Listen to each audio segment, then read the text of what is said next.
बर्बरीक महाभारत के एक ऐसे वीर योद्धा थे जिनकी वीरता और भक्ति की चर्चा कम होती है, लेकिन उनकी कहानी अद्वितीय और प्रेरणादायक है। वे भीम के पुत्र घटोत्कच के पुत्र थे और भगवान शिव के परम भक्त थे।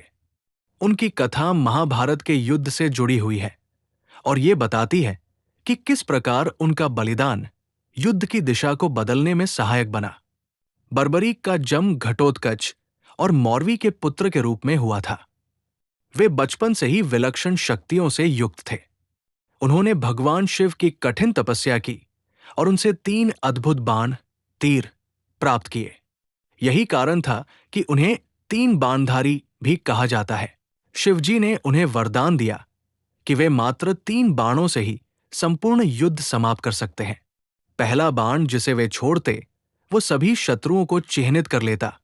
दूसरा बाण जिसे वे छोड़ते, वो मित्रों को सुरक्षित कर लेता और तीसरा बाण सारे शत्रुओं का नाश कर देता।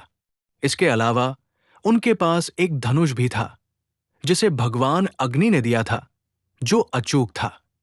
बर्बरीक को अपनी शक्ति पर पूर्ण विश्वास था और उन्होंने प्रतिज्ञा की कि वे युद्ध में सदैव उसी पक्ष की सहायता करेंगे जो कमजोर होगा। जब महाभारत का युद्ध प्रारंभ होने वाला था, तब बर्बरीक ने सोचा कि उन्हें इस युद्ध में भाग लेना चाहिए। वे अपने घोड़े पर सवार होकर कुरुक्षेत्र की ओर चल पड़े। जब भगवान श्री कृष्ण को उनके आने की सूचना मिली, तो वे वृद्ध ब्राह्मण के रूप में उनके सामने प्रकट हुए। कृष्ण ने बर्बरीक से पूछा, हे वीर, तुम इस युद्ध में किसकी ओर से युद्ध करोगे? बर्बरीक ने उत्तर दिया, मैं सदैव कमजोर पक्ष का साथ दूंगा। कृष्ण ने फिर पूछा, यदि तुम युद्ध में प्रवेश करोगे तो क्या होगा? बर्बरीक ने उत्तर दिया, जब मैं देखूंगा कि कौरवों की सेना अधिक बलवान है, तो मैं पांडवों का पक्ष लूंगा और कौरवों का नाश कर दूंगा। लेकिन जैसे ही कौरव कमजोर हो जाएंगे, मेरी प्रतिज्ञा के अनुसार मैं उनकी ओर चला जाऊंगा और पांडवों का नाश कर दूंगा। इस प्रकार युद्ध कभी भी समाप्त नहीं होगा और मैं अकेले ही दोनों पक्षों का संहार कर दूंगा। कृष्ण समझ गए कि यदि बर्बरीक युद्ध में शामिल होते हैं, तो युद्ध का संतुलन बिगड़ जाएगा। कृष्ण ने बर्बरीक से कहा, यदि तुम इतने महान योद्धा हो, तो मैं तुम्हारी वीरता की परीक्षा लेना चाहता हूं। फिर कृष्ण ने उनसे दान देने के लिए कहा, क्योंकि एक सच्चा योद्धा वो होता है जो अपना सबसे प्रिय वस्तु दान कर सके। बर्बरीक ने तुरंत कहा, आप जो भी मांगेंगे, मैं देने को तैयार हूं।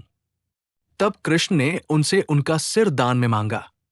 बर्बरीक ने बिना किसी संकोच के अपनी सहमति दे दी और अपने सिर को भगवान कृष्ण के चरणों में अर्पित करने के लिए तैयार हो गए। लेकिन उन्होंने एक इच्छा प्रकट की कि वे ये महान युद्ध देखना चाहते हैं। कृष्ण ने उनकी भक्ति और बलिदान से प्रसन्न होकर उन्हें वरदान दिया कि उनका सिर अमर रहेगा और महाभारत के पूरे युद्ध को देख सकेगा। फिर भगवान ने उनके सिर को एक ऊंची पहाड़ी पर स्थापित कर दिया, जहां से बर्बरीक ने संपूर्ण युद्ध देखा। महाभारत का युद्ध समाप्त होने के बाद पांडवों और श्री कृष्ण ने बर्बरीक के कटे हुए सिर से पूछा, हे बर्बरीक, तुमने संपूर्ण युद्ध देखा है, बताओ इस युद्ध को जीतने वाला सबसे बड़ा योद्धा कौन था?